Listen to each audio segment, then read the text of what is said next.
Hey, it's me, the mouth of the South, Jimmy Hart. Hey, check out my new tag team, baby, Monty and the Pharaoh.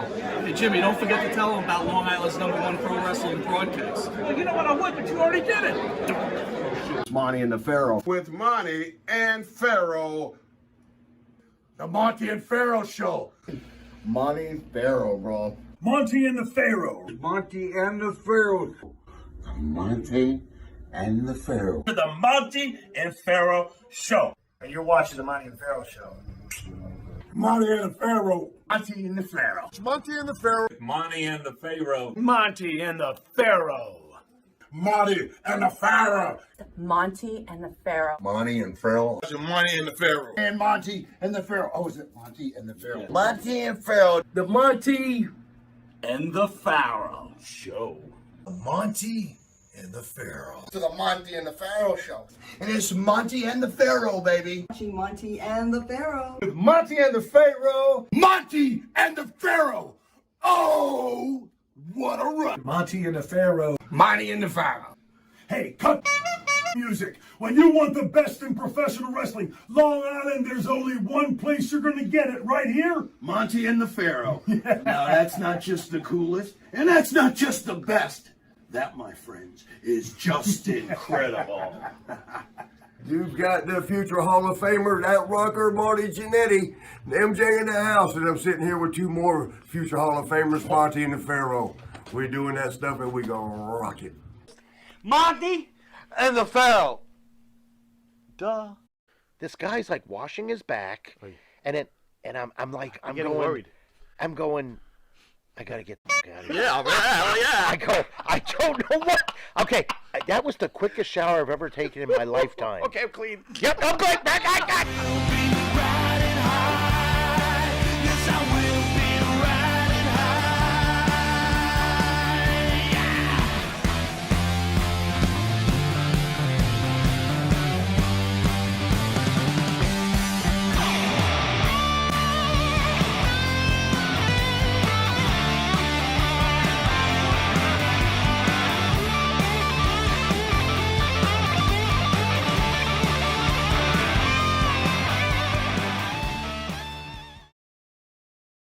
All right, welcome back to Long Island's #1 pro wrestling broadcast. Monty the Pharaoh, seen only here out of Indie Music TV from Ronkonkoma, Long Island. And we want to welcome WWE, or WWF, superstar, WCW superstar, our honor, Barry Horowitz. Barry, how are you, sir? Good, man. Thanks. Us, man. You don't mind calling me Mr. Technical, Barry Horowitz, do you? No. Mr. Technical? Should we call you You that? didn't know that? Okay, yeah. Why are you Mr. It's in my Technical? Wikipedia. It's in everything. Wait a minute. Because I'm a technical wrestler. There it is. I don't just chop meat, put face paint on, and shake the top rope. Mr. Technical. Whoa, a little shot at our friend, the Ultimate Warrior. What's the deal with You that? said it, What? I didn't, but Wow. yeah. Are you saying he was one-dimensional? What are we getting I'm going at to there? say he was limited. Well, speaking of Jim Hellwig, Boy. what kind of relationship did you have with him? When I first met him, when he was the Dingo Warrior, fresh out of world-class championship wrestling, I guess Kerry Von Erich possibly got him booked there. He was kind, he was polite, he listened, and they basically made chicken salad out of chicken. Okay. And they did him the big push and this, and then certain people he surrounded himself with, and I really don't think he had the passion of a pro wrestler. I don't think it was that. It was possibly the money and maybe just to produce his comic books as Jim and whatnot. But, excuse me, no, he's a limited worker. No, I'm not knocking him. If I would say this if he was alive, I'm sorry he's passed. But, yeah, he hurt people, and he should be, a little bit more apologetic and more respectful towards the business. And he wasn't. And he's always miserable. Always. And maybe at that time he did look the greatest and stuff, but let me tell you something. There's guys now that smoke him alive, body-wise, and can outwork him. Right. Because if he was around now, they'd have him out in 2 days. If he went to Japan, they'd send him home on the next flight because he can't work. Can't wrestle. I mean, you blow up, The face paint, you run into the ring, you shake the ropes, clothesline, press slam. I mean, come on now. Did he People want to be entertained, and they want to see wrestling, and in my case, technical wrestling. They enjoy it. They look and they go, this guy's real. He's a pro. He's been trained. He's not chopping meat and kicking and wearing from Walmart. Did the ego develop over time? You obviously saw him in the early days. Did he have it already, or did it morph into... So it grew. As the Dingo Warrior, and they changed it, he was fine. Yeah, he was fine. He meant well, and I didn't get hurt by him severely. I wrestled in Japan. I've been in the ring with Carl Gotch. Okay, I've been in my mentors, the Malenkos. You want to get f***ed up, you go see those guys, or go see Brock Lesnar. You'll get stretched in about 30 seconds. And then you'll know where you're at in the real world of pro wrestling or MMA. But anyway, getting back to Hellwig, just that was it. And then it built up. Then the gimmick, then the paint, then the people he surrounded himself with. You know, defeating the ego and this and that. And it just miserable outbursts in restaurants. I've seen that. I don't like that. It makes pro wrestling look carny. Oh, they're just carnival. It doesn't make us look like now. When you hear about The Rock or Batista or Hulk Hogan, it's class act. See? Or if it does rem into that situation, people accept it better. But when you do it back then, it's just carnival type, like, and it just makes you look like a clown. It's just unprofessional. Bottom line. I think he was good for that time. Maybe his look, the paint, and what Vince wanted, and, you know, the music, it sounded good. People popped and whatnot. You could educate your crowds. It's very easy. You could educate them to the style of high-flying AEW style, which I have nothing against, a little bit too much for me. You could educate them towards, I see some old tapes of Ring of Honor. These guys, I thought I technical wrestled.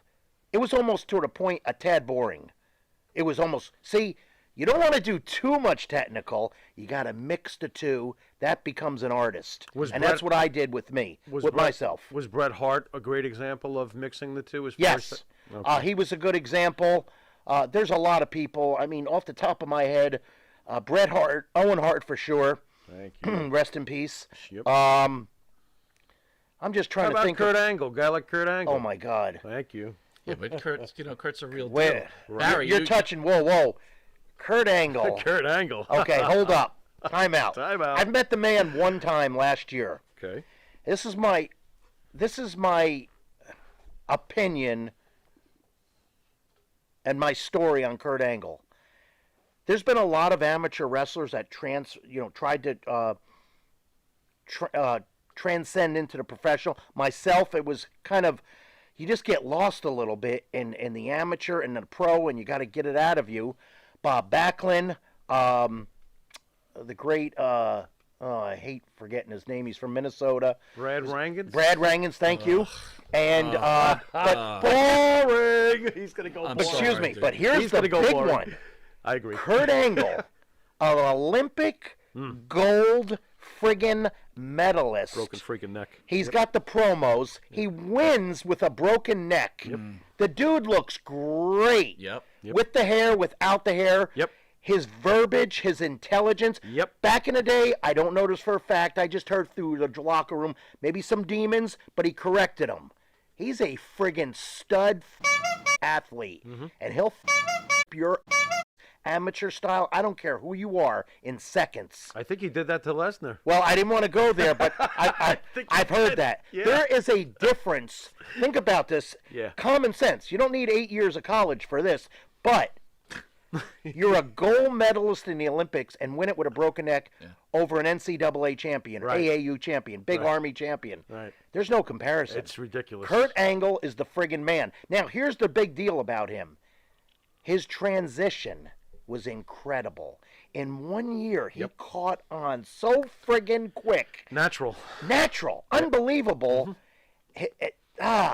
The respect for him is just, in my eyes, is just incredible. How he transitioned. And I seen him in some crazy matches with Shane McMahon going through, shoot style.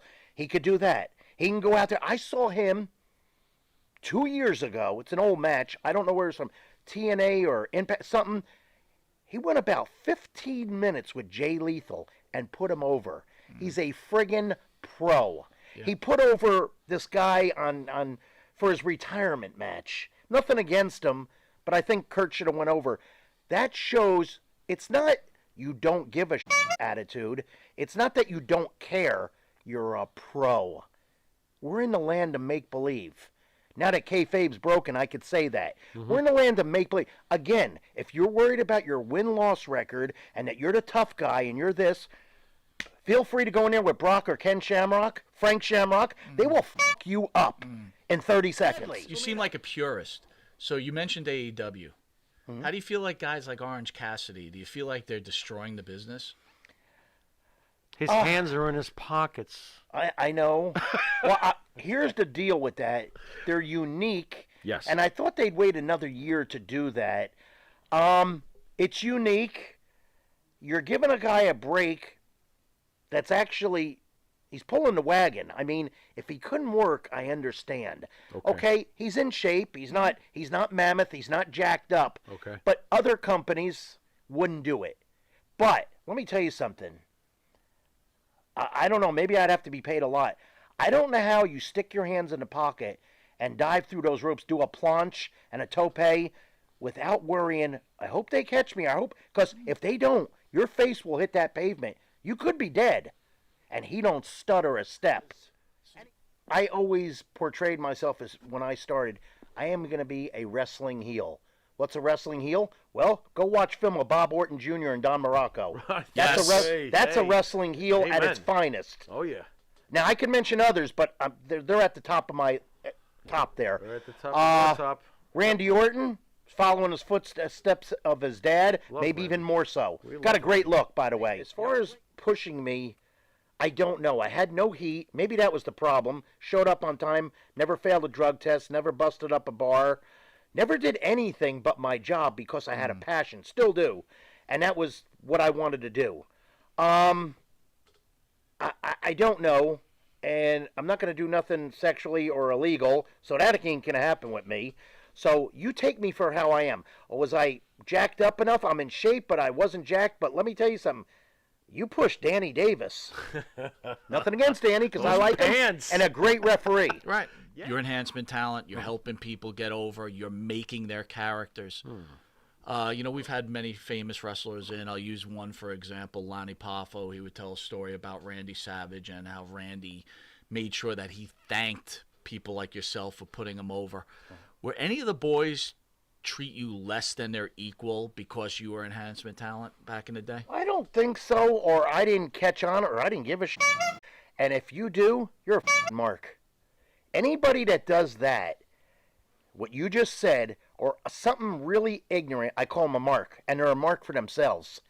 Okay, I'm Mr. Technical Barry Horowitz, maybe a little bit right here. I get in that squared circle, I'm totally. But at home with my family, I'm Barry Horowitz. I know how to separate the two. Tom Cruise knows how to do it. DiCaprio knows how to do it. I'm not saying I'm an actor. I'm an athlete.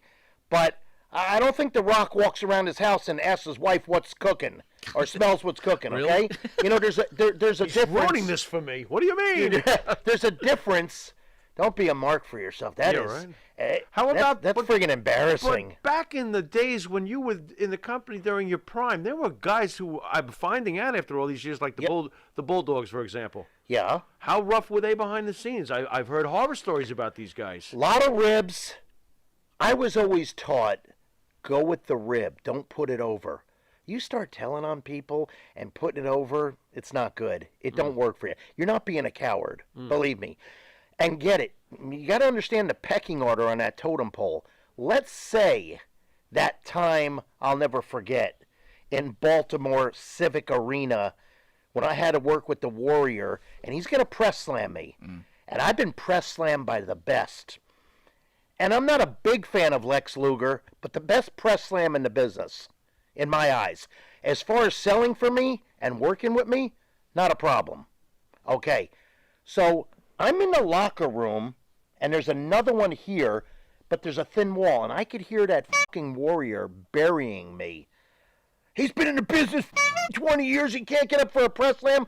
Okay, you're the Mark, and you're the strong man, and I helped you.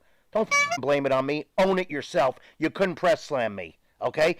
I wouldn't do that. I don't do that no matter how much I hate you. I like my job. I like getting paid. I'm a pro. I don't do that. Now, I could have went in there and slapped at him or leg dived him and took him down. I'm going to have 50 guys on me kicking my head in, and guess what? I'll be fired. Yeah, Vince is going to go back off my company. Because I will fuck him up. Right. Wow. Yeah, so, yeah, I don't like stuff like that. And back in the day, kept my mouth shut. I'm under contract. So are these other guys. But, you know, I noticed on these meet and greets as I travel the last couple of years, I'm having guys come up to me, Ronnie Garvin, which I love, and other guys maybe I don't love, and all of a sudden, you know, you were a great worker, Barry. You were why didn't you say that back then? Back then. Because you're under contract and you're scared and you're worried about your spot on the card. What about the Click? You worked during that time too, right? What was it like working around those guys? You know, maybe I was blind. I never had... Sean he likes to joke around. I know Sean a long time. Worked with him in the ring, no problem. He's a smart, but he's changed, I guess. I don't know. Kevin Nash, always a smart but respectful, especially at these meet and greets. I mean, he'll come across the building to say hello to me. I don't know if he's working me. He's a great actor or what, but I believe him. I really do. Everybody should be broken in Japan. Everybody should be broken in All Japan, especially, because I love All Japan, by Giant Baba. And then you'll learn to respect the business, like the young boys that have to sit there from 1 o'clock in the afternoon to 11 o'clock at night in these red shorts. They can't take a shower. They have to wash Baba down. They got to pay their fucking dues. That's how you become. And guess what? Most of them are great workers to this day, all by respecting the business.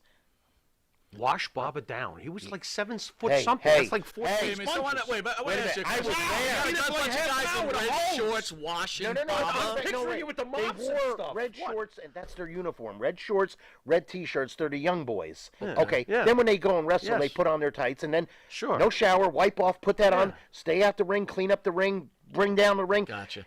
I go in the shower. It's my first week. No, wait a minute. Yeah, I was there my first tour.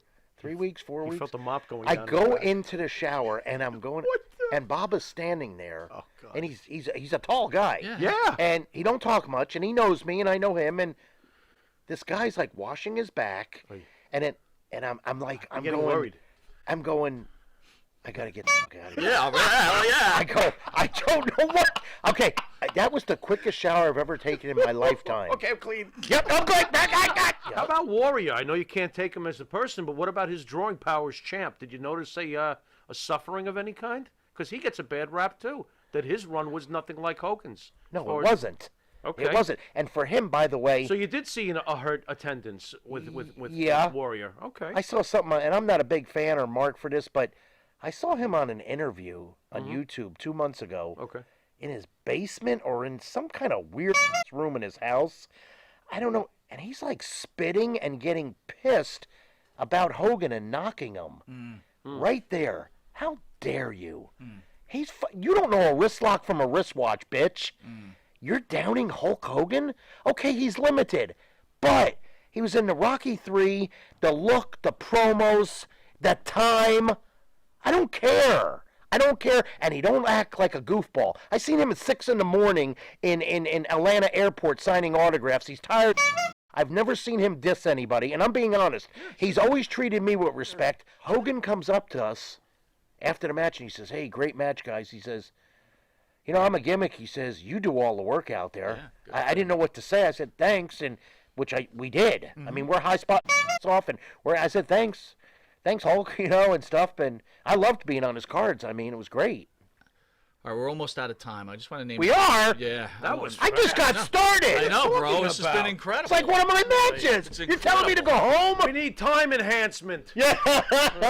We're gonna name a few wrestlers. Give us your thoughts. Ooh, and okay. then yeah. So Farrell hit you with a few wrestlers, and I'll hit you with the final wrestle. We're throwing just out of the. Okay, fine. Frankie Williams.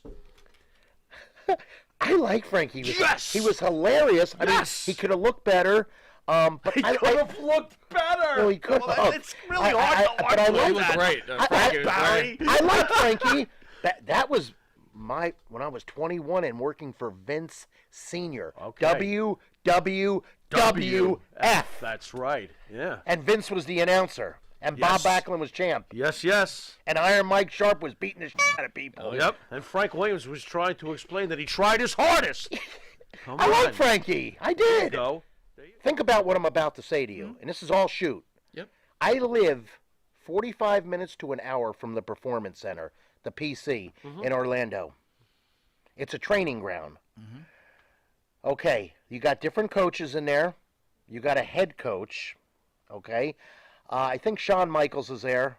Correct. Norman Smiley, which I know he used to come around the ring when I was the Florida champion. Okay. Some of these guys need to be trained, and they're trainers. I'm not knocking them, but why would you not bring in Barry Horowitz? You bring in, I don't know some of these guys, they never worked for Vince. Again, they don't know a wrist lock from a wristwatch. They were on his TV for 6 months. They're somebody's friend. They're Triple H's friend. Maybe I got heat with them, but wow, didn't I put you over your first match when you came from WCW right in the middle and continued that? Yeah, I think I did. Okay. Anyway, so I built your guys. Granted, I was paid, and that's my job.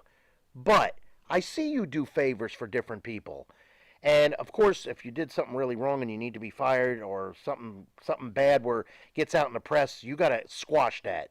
You know, just like he had to change his name to WWE. You got to do it. You have to break kayfabe. You had to. So, let me get this right.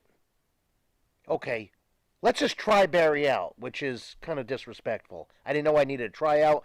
I thought everybody knew my resume. If you need to know it, ask me. Maybe go online and look at it, okay? So we've seen his matches. We know what he can. Why wouldn't we try him? Okay, we'll do him two days a week. What they pay, I can live the rest of my life. No problem. I don't live above my means. I don't live that rock star life. I don't need to. I don't need to buy a $5 million house when I could buy a $500,000 house. Yep. Because you don't know when your last match or your last payday is. Yep. This is in any realm. So I don't understand that and the disrespectfulness. And I'm going, why don't you just say I'm a piece of or I got heat? You can't, because I don't. So how about when I'm watching the NFL and I'm watching my Patriots or the Buccaneers or Brett Favre or Dan Marino, any of these people, hey, we hired this new offensive coordinator. It's Tommy Joe. Who the fuck is he? Well, he used to be the quarterback's coach for the Browns. Well, he's turned around the Patriots. He's a fucking winner. It's the same thing. I think I could do well for that company. I'm not saying I'm going to turn it and flip it, but I think I could add to the potion, to the mixture, to the recipe. Why not try me? Why not see my ideas? Because right now, not everybody, my biggest thing is you don't know how to lock up, take a headlock, or take a tackle. I haven't seen anybody pass my test the way I was taught. There is a 1% on it. If I took 10 guys, 9 fail. They weren't taught right. Is it my way? Maybe it is my way. But that's the way I was taught by Malenko. And there's other things that I picked up from Steamboat or Mike Rotundo or somebody of this nature, Dean Malenko, Jody Malenko, somebody, Carl Gotch. I don't get it. So let me get this right, okay? I'm a certified sports nutritionist, personal trainer, wrestled for over 10 years amateur, over 30 years professional, my look, what I'm about, and I'm sitting on the couch in Florida? Why, some fucking jamoke doesn't know an armbar from a top wrist lock from a Kimura? And he's getting paid 6 figures? Fuck you. That's bull. Am I mad? Yes, I am mad. Now, am I greedy? Okay, yeah, if I didn't look like I did, if I didn't train, if they never pushed me, if I didn't do any of that, you're bitter, Barry. You don't like Vince. It's none of that. I have nothing against Vince. He's a moneymaker. He's a billionaire. I want to know why I can't have a piece of that money. Why can't I have a piece of that pie? Why? Why aren't I entitled? I think I deserve it. I'm legitimately bitching. There's a difference between that and whining like a crybaby. And Have I you reached did out to them? what you told me. Whatever. I broke my neck doing that pile driver video when you cut a hole in the ring on plexiglass about 10 takes. That's finally neck gave out. I was out 11 months and barely got paid. Have you tried to contact WWE in recent times? I have, but I'm not contacting the right people because Okay. believe me, some people aren't getting it there, or let's just say I talked to somebody in that training center. He ain't taking my spot. I ain't telling Triple H nothing. Right. I ain't telling Vince. I ain't telling Stephanie. I ain't telling nobody. Right. Barry who? You know what I did? This is a shoot. I've never told this before. And I've did this before and it's worked for me. You're not gonna answer me? I got up early that morning. I got in my car and drove there. I found out where the kayfabe building was. It's all a fortress. I parked my car in employee parking. I walked there looking good. I wanted to. I got there too late. Training was over. I got there about 3. I bang on the door. It says WWE. They got some kind of sensor out of Mission Impossible. I'm serious. It's weird. Sure. So they wouldn't answer me. Hey, I drove an hour. You're going to answer me. You know who I am. Right. All of a sudden, top man of security comes around. Black shirt, black pants. Could I help you, sir? Yeah. I said, is Terry Taylor around, or Matt Bloom, or anybody's in charge? My name's Barry. Here's my business card, blah, blah, blah. I said, I can't get you on the phone, and you know what? I want a job. If this is how I have to do it, I've did it before. I'm not begging, but you need to see me. Right. And, wow, I took off my sunglasses, my hat. Oh, I remember you, and I remember you from Florida, and I remember you at the Sun Dome, and all. Okay, could you give this card to Terry Taylor, please? Well, I don't think the card got through, or Terry was lying, or bullshit. I don't know what happened, but right there, I'm a go-getter. I'm not being a mark. I didn't bang on the doors or try to burn the place down or hang out for Sean and, hey, can I get a job? I don't need to do that, okay? They should forget Mr. Technical. It should be Mr. Disrespected. Well, you broke your neck. I got a nice scar back there if you want to look at it.